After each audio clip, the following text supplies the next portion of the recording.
Hey there folks, welcome to Spectrum Pulse. We talk about music, movies, art, and culture.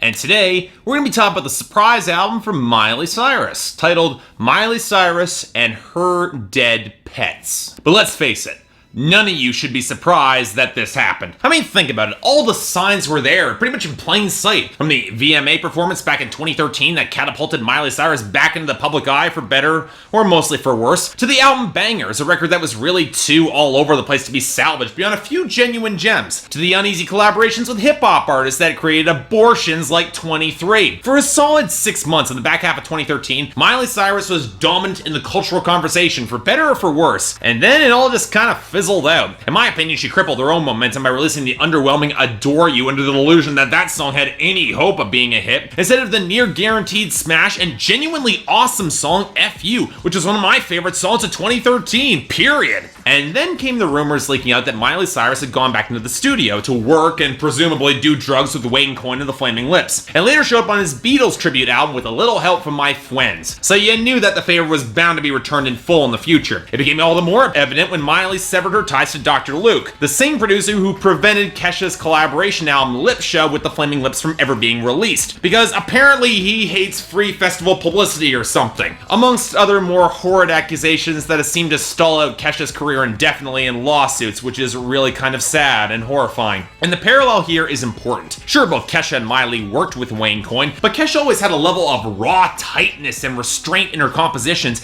and imagination in her melodies that balanced out against her ragged instincts against excess. Miley has never had that restraint, considering the massive overcompensation that has come with the burning of her child star image and her appropriation of whatever she can to flesh out something of an artistic identity. So fast forward to now and the annual craziness that was the VMAs, where Nicki Minaj officially buried the hatchet with Taylor Swift and Kanye West tried to filter through incoherent honesty, and yet throughout the entire show, hosting the entire show, trying to outshine everyone and prove she was still relevant, was Miley Cyrus. It cast her infamous 2013 performance into sharp relief. The shock might have worked twerking against Robin Thicke's crotch, but with no momentum behind her, her attempts to throw herself into the drama of Nicki Minaj and Taylor Swift or squeal ruckusly after Kanye's polemic against the system, it reeked of desperation. And then, of course, we should all have expected, she announced an album from out of nowhere and it made way too much sense. I mean, she needed something to boost the hype behind an album with no lead-off single, no momentum, and the only real shock value coming from the fact that it was mainly produced by the Flaming Lips and had Phanogram and Ariel Pink on it. Not only that, it was over 90 minutes long, over 23 tracks. All the more proof that there had been absolutely zero restraint in its creation. In other words, I had zero expectations that this would be anything close to good, but you know what? It would at least be interesting to talk about. I thought that. So I dug into Miley Cyrus and Her Dead Pets. What madness did we find here? I'm of two minds when it comes to this album. On the one hand, it would be very, very easy of me to dismiss this record as a bloated, drug-addled catastrophe by a bored millionaire pop star who knows that she could drop this for free and her hardcore fanbase would praise her as a genius. I mean, it's not like she needs to care about the radio anymore. She can go on tour with the Flaming Lips and make more millions anyway off of this album. And the big overhanging question remains that if Miley wasn't the Disney starlet turned amateur provocateur that she is, and was just any other anonymous artist, whether or not her fanbase would eat it up in the same way, because let's be honest, they probably wouldn't. But at the same time, the fact that this is coming from Miley Cyrus does inject this record with some uniquely raw moments that glitter from within the mess that is this album. And I'm inclined to actually take this album seriously, even if I get the sneaking suspicion that even Miley might not. But on that note, I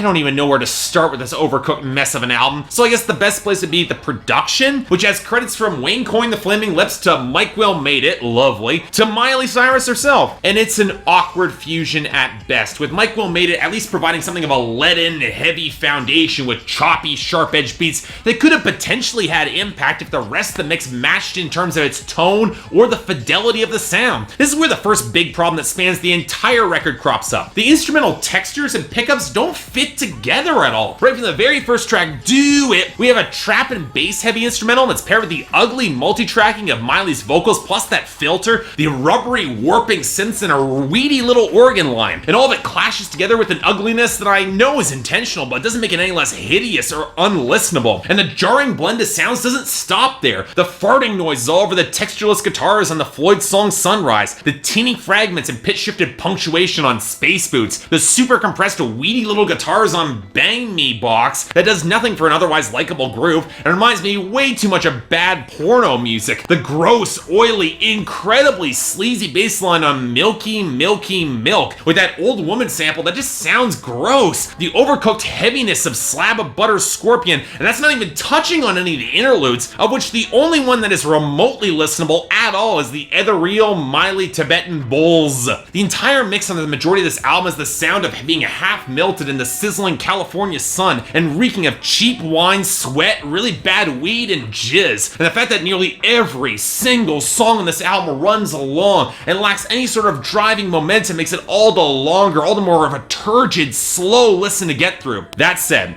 there are a few moments where mostly when the mix strips back a little bit that do get somewhat listenable. I like the strings on BB Talk, even though I'm fairly certain they're fake, the wobbles that roil into the synth on Fweaky, the surprisingly well-balanced guitar lick anchoring the cascades of piano and acoustic texture and I Get So Scared, and the very Cyndi Lauper-inspired Lighter with a deep melodic mix and solid enough multi-tracking, even though it's hard to ignore that Kesha drew influence from the exact same source, pretty much the exact same song 3 years ago with Past Lives. It was a lot more coherent and listenable and good.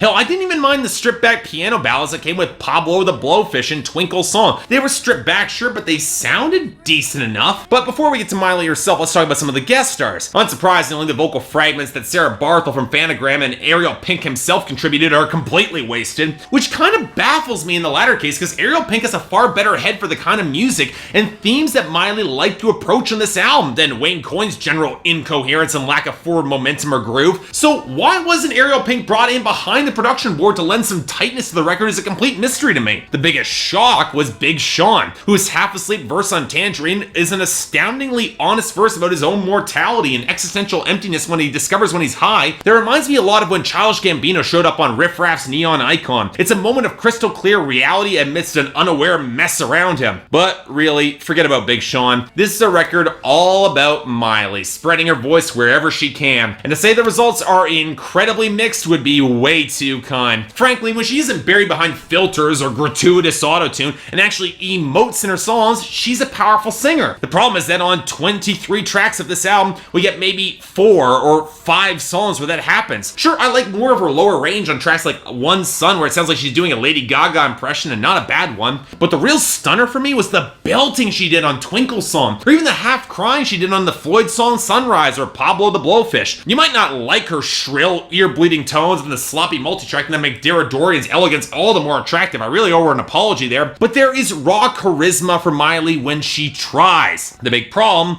is that for so much of this album, the stoned out haze means that she's half slurring or she's half crooning her lines. And not only does it sound sloppy, but it sounds amateurish and juvenile and not attractive in the slightest. And on that note, well, might as well talk about the lyrics and themes. And folks, I tried. I really tried. I listened through this hour-and-a-half album 6 or 7 times trying to untangle the half-heard incoherence behind Miley's rambling, trying to find the meaning of love amidst crippling loss. I mean, the title's not a joke here. There are several songs about dead pets on this album, and only one that evokes memories of Henry Gross's execrable song Shannon from 1976, so I guess that's a plus. But you could also argue that Petz also refers to lovers, and throughout most of this album, Miley's trying to untangle her own emotions in faux hippie incoherence, with probably the best example being the mostly sweet BB Talk, where she eventually admits her feelings and just wants the guy to stop with the juvenile baby talk, which I guess I can support. I don't find that attractive either. But then we have Bang Me Box, which may be one of the least sexiest songs about lesbianism hookups I've heard in years in terms of the writing and the performance, or in the environmentalist rant that is One Sun, or the smeared over sex jams that are Milky, Milky Milk, or Slab of Butter Scorpion that just makes the sex sound sweaty, gross, and incredibly unattractive. Frankly, when this album is at its best in terms of the writing or the more straightforward and sincere love and relationship songs like Fweaky and I Get So Scared and Lighter, that prove that if Miley wanted to ground her material in real emotion and real experiences, she could make some decent music. But here's where we get to the point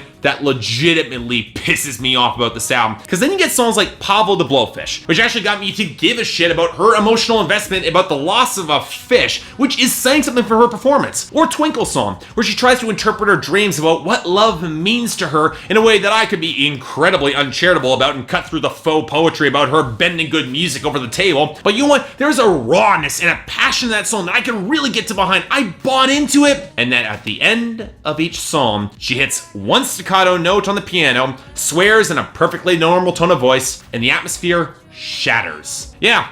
Can't get too vulnerable or actually get real, can you, Miley? You might actually make some real art with emotional impact or something. And it's a complete slap in the face to anyone who actually thinks there's a modicum of depth or emotional honesty here and tries against every odd, against everyone who says otherwise, to give her the benefit of the doubt, because she hasn't earned it. Because this album is worse than reaching for transcendence and not saying all that much, like what happened with Dara Dorian's last album. It actively pisses on the idea of having emotional sincerity altogether. And the most pathetic thing, I don't even think that's what Miley understands what she was doing with this album, which is just highlights what it is. A vanity project by a spoiled, ignorant pop starlet who has millions and couldn't care otherwise. This isn't avant-garde or genre pushing, I've heard this crap before, but a grotesquely indulgent catastrophe of an album where the moments of quality I'm convinced are here by accident. A badly mixed, sloppily performed, juvenile excuse for psychedelia that's a blemish on everyone's record. Miley, Wayne Coyne, hell, even Big Sean and Mike Will made it, not saying something. I'd like to give this points for at least having a few good moments, but to wade through over an hour and a half of shit to get to it? Yeah, no, I'm sorry. I'm thinking a strong 3 out of 10, no recommendation. Fans, I know you're probably angry, but at least bangers had a pop sensibility. This is an outright insult. And Miley Cyrus,